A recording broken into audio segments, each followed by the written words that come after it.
Tuesday. In today's Gospel, God is love. During Advent, we heard how God prepared His people to receive the fullness of His love in His Son Jesus. Christmas is the gift of His love. Jesus came to show us the length and breadth, height and depth of God's love for us. Jesus now invites us to follow in that love and share it with all. Nothing can separate you from God's love. Absolutely nothing. God is enough for time. God is enough for eternity. God is enough. விருந்துக்கு வாருங்கள், நம் இறைவன் தரும் விருந்துக்கு வாருங்கள். அன்பை உணர்த்தும் உறவை வளர்க்கும் விருந்துக்கு வாருங்கள், விருந்துக்கு வாருங்கள்.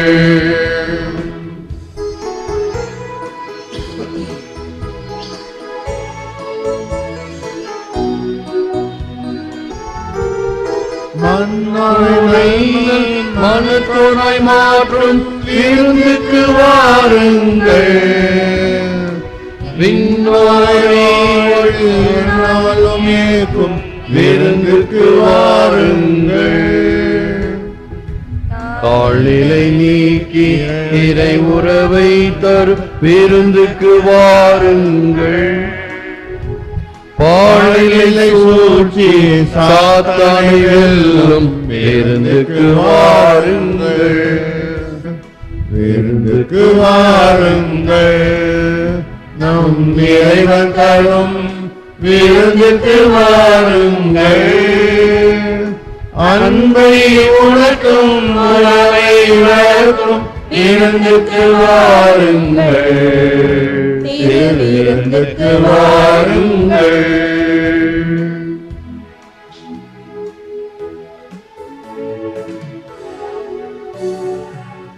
முதல் வாசகம். கடவுள் அன்பாய் இருக்கிறார்.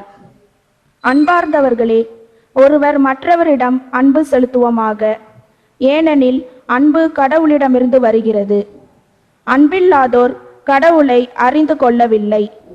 ஏனெனில் கடவுள் அன்பாய் இருக்கிறார். நம் வாழ்வு பெரும் பொருட்டு கடவுள் தம் ஒரே மகனை உலகிற்கு அனுப்பினார். இதனால் கடவுள் நம் மீது வைத்த அன்பு வெளிப்பட்டது. நாம் கடவுள் மீது அன்பு கொண்டுள்ளோம் என்பதில் அல்ல, மாறாக அவர் நம்மீது அன்பு கொண்டு தம் மகனை நம் பாவங்களுக்கு கழுவாயாக அனுப்பினார் என்பதில்தான் அன்பின் தன்மை விளங்குகிறது. இது ஆண்டவர் வழங்கும் அருள்வாக்கு. இறைவா, உமக்கு நன்றி.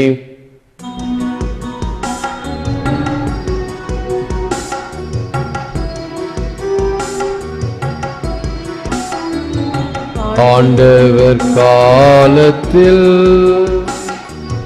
நீதியும் சமாதானமும் தழைத்தோங்கும்.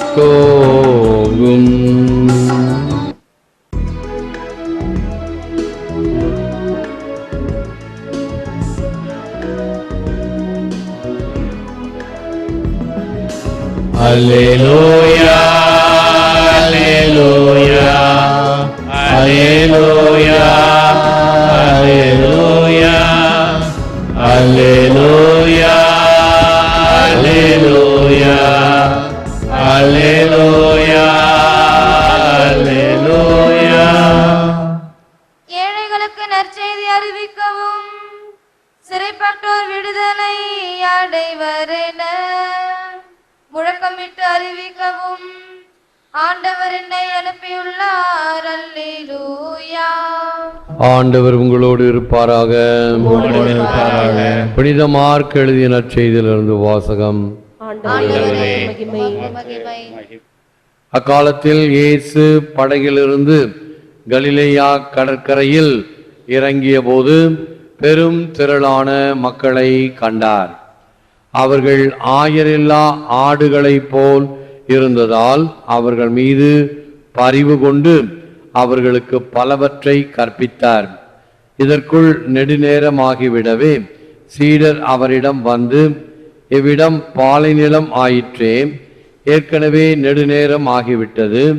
சுற்றிலும் உள்ள பட்டிகளுக்கும் ஊர்களுக்கும் சென்று உண்பதற்கு ஏதாவது அவர்களே வாங்கிக் கொள்ளுமாறு நீர் மக்களை அனுப்பிவிடும் என்றனர். அவர் அவர்களிடம், நீங்களே அவர்களுக்கு உணவு கொடுங்கள் என்று பதில் அளித்தார். அவர்கள், நாங்கள் போய் 200 தெனாரியத்திற்கு அப்பம் வாங்கி இவர்களுக்கு உண்ண கொடுக்க வேண்டும் என்கிறீரா என்று கேட்டார்கள். அப்பொழுது அவர், உங்களிடம் எத்தனை அப்பங்கள் இருக்கின்றன, போய் பாருங்கள் என்று கூற அவர்களும் பார்த்துவிட்டு, 5 அப்பங்களும் 2 மீன்களும் உள்ளன என்றார்கள். அவர் எல்லோரையும் பசும்புல் தரையில் அமரச் செய்யும்படி சீடர்களை பணித்தார். மக்கள் 100 பேராகவும் 50 பேராகவும் வரிசை வரிசையாய் அமர்ந்தனர். அவர் அந்த 5 அப்பங்களையும் 2 மீன்களையும் எடுத்து வானத்தை அண்ணார்ந்து பார்த்து கடவுளை போற்றி அப்பங்களை பிட்டு அவர்களுக்கு பரிமாறுவதற்காக தம் சீடரிடம் கொடுத்தார். அவ்வாறே அந்த 2 மீன்களையும் எல்லோருக்கும் பகிர்ந்து அளித்தார். அனைவரும் வயிறார உண்டனர்.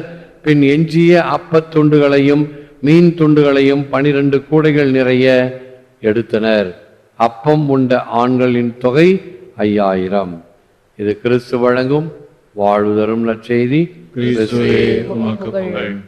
Jesus said, "You yourselves give them something to eat." இயேசு அவர்களிடம், நீங்களே அவர்களுக்கு உணவு கொடுங்கள் என்றார். I sought my soul.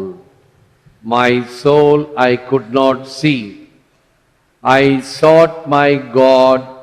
My God eluded me.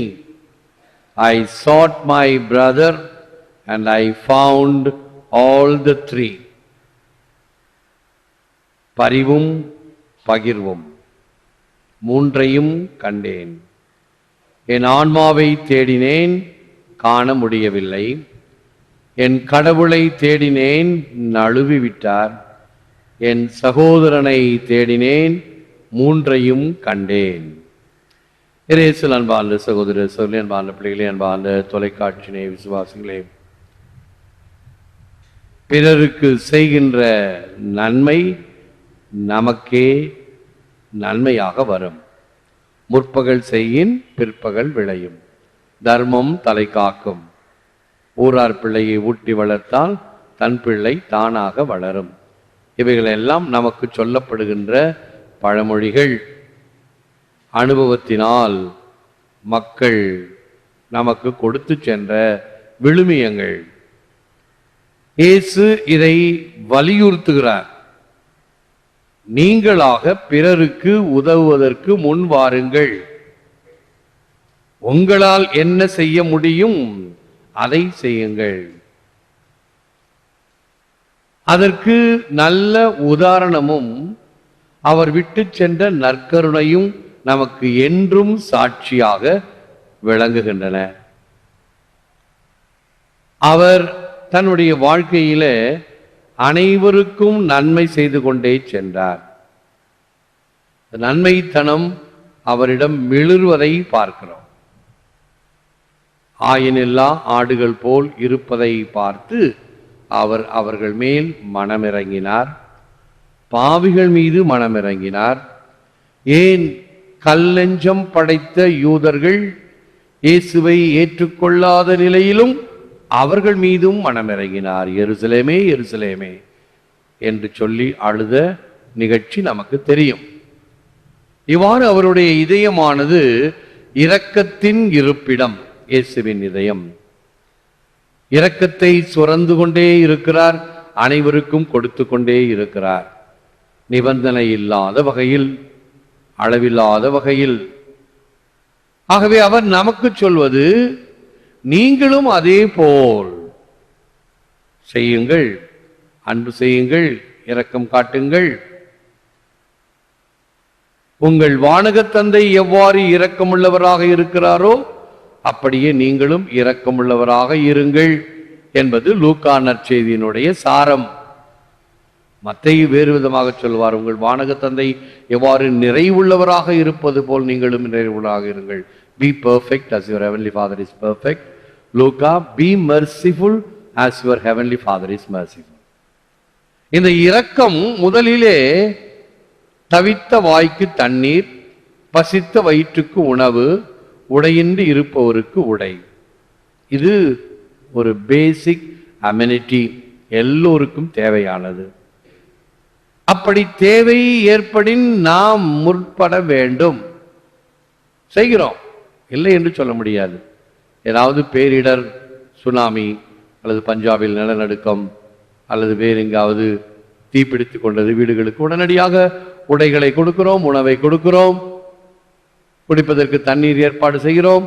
ஒன்று அரசோ அல்லது மக்களோ பொதுநில சேவை மையங்களோ செய்கின்றோம். அதையும் தாண்டி இன்னும் இந்த அன்பு, மதிப்பு, ஏற்பு, பாதுகாப்பு இவைகளை பகிர்கின்றோமா? முதலில் உணவை பற்றி பார்ப்போம். காந்தி, நம்முடைய தேசப்பிதா காந்தியடிகள், if God were to appear to starving people, he would not dare appear in any form other than food. உணவு வடிவத்தில் அன்பு, அது உயிர் காக்கும் தெம்பு. ஆக பசித்தவனுக்கு தெரிவதெல்லாம் உணவுதான்.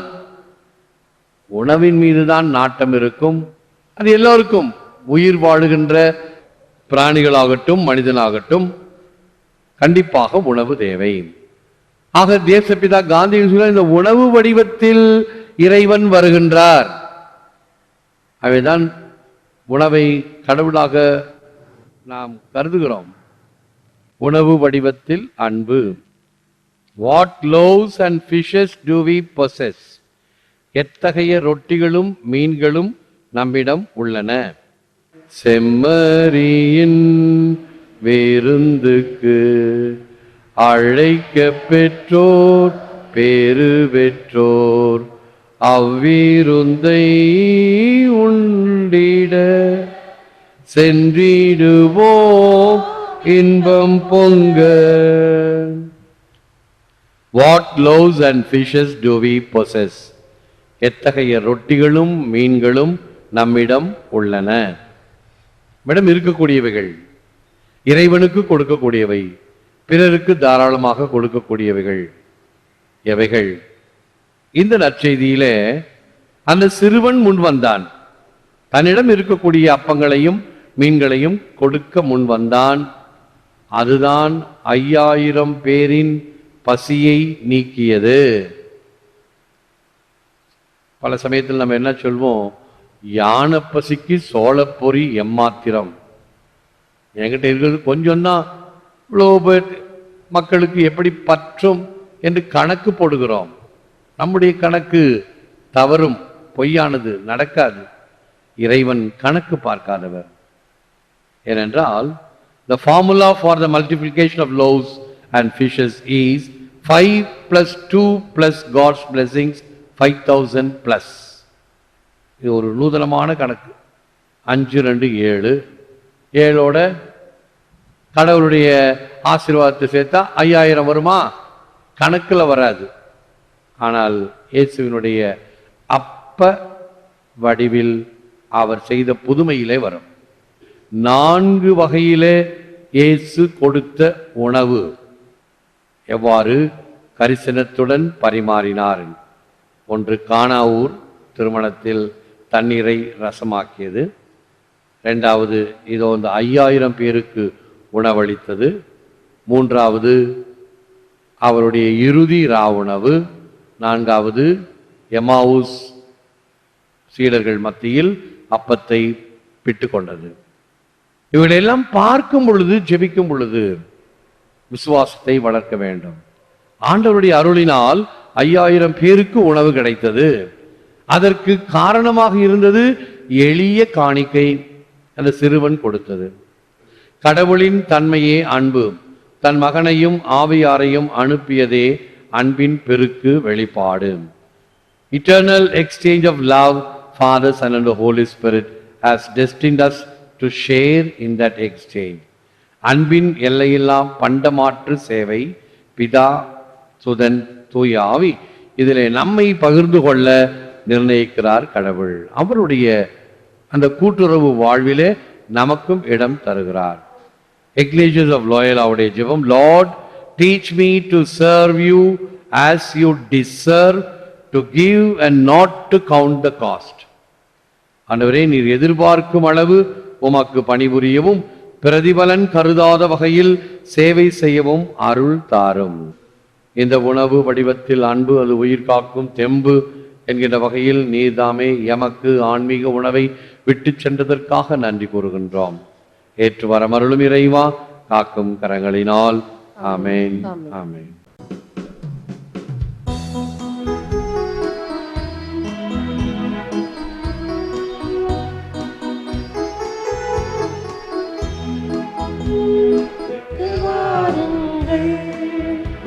அன்பை உணர்த்தும் உறவை வளர்க்கும் விருந்துக்கு வாருங்கள், திருவிருந்துக்கு வாருங்கள்.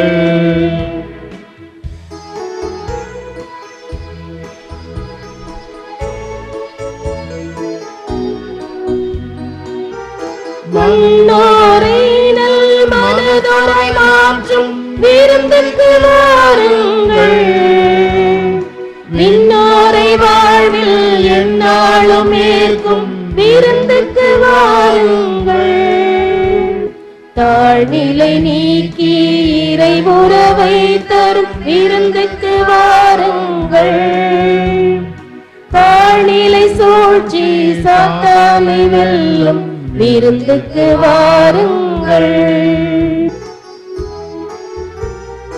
ஒற்றுமை உணர்வை நம்மிலே வளர்க்கும் விருந்துக்கு வாருங்கள். வேற்றுமை தீயை மனதில் நீக்கும் விருந்துக்கு வாருங்கள். மனநோயகற்றி நிறைவாழ்வளிக்கும் விருந்துக்கு வாருங்கள். மரணத்தை வென்று இறைவாழ்வளிக்கும் விருந்துக்கு வாருங்கள், திருவிருந்துக்கு வாருங்கள்.